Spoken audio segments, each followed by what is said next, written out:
युधे सा गदा पाणे रेन्द्र शक्तया महासुरः ततः चैन्द्रेष्वज्रेण रक्तबीजमताणयत वैष्णवी समरे चैनं चक्रेणाभिजघानः गदया ताड़यामास इंद्रे तमसुरेश्वरम्।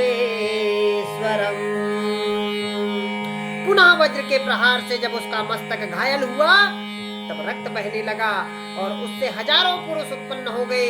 वैष्णवी ने युद्ध में रक्त बीज पर चक्र का प्रहार किया तथा इंद्री ने उस दैत्य सेनापति को गदा से चोट पहुंचाई। वैष्णवी के चक्र से घायल होने पर उसके शरीर से जो रक्त बहा और उससे जो उसी के बराबर आकार वाले शस्त्रों महादैत्य प्रकट हुए उनके द्वारा संपूर्ण जगत व्याप्त हो गया। कौमारी ने शक्ति से, वाराही ने खड़ग से और महेश्वरी ने त्रिशूल से महादैत्य रक्त बीज को घायल किया। क्रोध में भरे हुए उस महादैत्य रक्त बीज ने भी गदा से सभी मात्र शक्तियों पर पृथक पृथक प्रहार किया।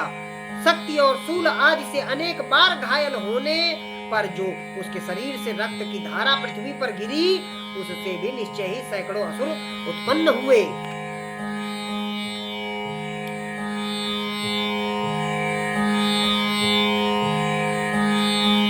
तान विष्टन्नान सुरान दृष्ट्वा चंडिका प्राह सत्वरा उवाच काले चामुंडे विस्तीर्णं वदनं कुरु। शक्ति और शूल आदि के अनेक बार घायल होने पर जो उसके शरीर से रक्त की धारा पृथ्वी पर गिरी उससे भी निश्चय ही सैकड़ों असुर उत्पन्न हुए।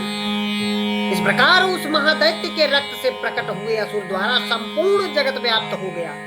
इससे उन देवताओं का बड़ा भय हुआ।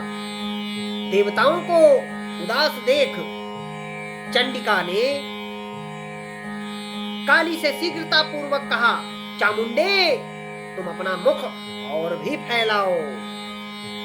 मक्षस्त्रपात संभूतान रक्त बिंदून महासुरान रक्त बिंदोः प्रतीक्ष्य त्वं वक्त्रेणानेन वेगिना वक्ष्यन्ति चरणे तदो उत्पन्नां महासुरान् एवेमेष क्षयं दैत्यः क्षीण रक्तो गमिष्यति। तथा मेरे शस्त्रपात से गिरने वाले रक्त बिंदुओं और उससे उत्पन्न होने वाले महादैत्य को तुम अपने इस उतावले मुख से खा जाओ। इस प्रकार रक्त से उत्पन्न होने वाले महादैत्य को भक्षण करती हुई तुम रण में विचरती रहो। ऐसी करने से उस दैत्य का सारा रक्त क्षीण हो जाने पर वह स्वयं भी नष्ट हो जाएगा। उन भयंकर दैत्यों को जब तुम खा जाओगी तब दूसरे नए दैत्य उत्पन्न नहीं हो सकेंगे। काली से यो कहकर चंडिका देवी ने शूल से रक्त बीज को मारा और काली ने अपने मुख में उसका रक्त ले लिया।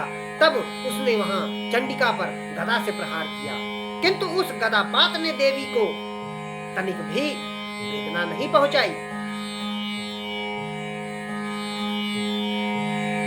नाचास्या वेदनाम चक्रे गदापातो अल्पी कामपि तस्याह तस्य देहातु बहु सुस्त्राव शोणितमम् यतस्तस्तद्वक्त्रेण चामुण्डा सम्प्रीतिक्षति मुखे मुखे समुद्गता ए अस्या रक्तपातान् महासुरः। रक्त बीज के घायल शरीर से बहुत सा रक्त गिरा, किंतु ज्यों ही वह गिरा त्यों ही चामुंडा ने उसे अपने मुख में ले लिया। रक्त गिरने से काली के मुख में जो महादैत्य उत्पन्न हुए उन्हें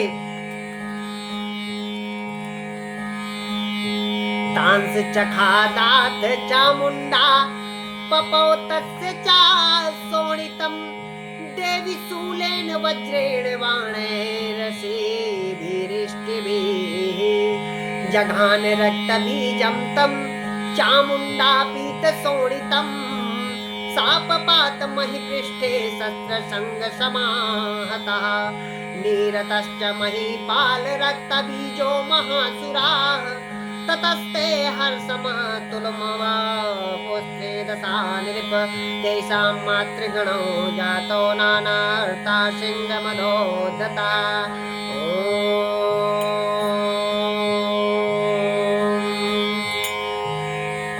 वह चट कर गई और उसने रक्त बीज का रक्त भी पी लिया। तदंतर देवी ने रक्त बीज को, जिसका रक्त चामुंडा ने पी लिया था, वज्र बाण खड़ग तथा सृष्टि आदि से मार डाला। राजन, इस प्रकार शास्त्रों के समुदाय से आहत एवं रक्तहीन हुआ महादैत्य रक्त बीज पृथ्वी पर गिर पड़ा। नरेश्वर, इससे देवताओं के अनुपम हर्ष की प्राप्ति हुई और मातृगण उन असुरों का रक्तपान के मद से उद्धत सा होकर नृत्य करने लगा। इस प्रकार श्री मार्कंडेय पुराण के सावर्णिक मनवंतर की कथा के अंतर्गत देवी महात्म्य रक्त बीज वध नामक अध्याय आप लोग श्रवण कर। जयकारा शेरा वाली दा बोल साचे दरबार की जय। मैं मेरी सचिया जोता वाली माता तेरी सदा ही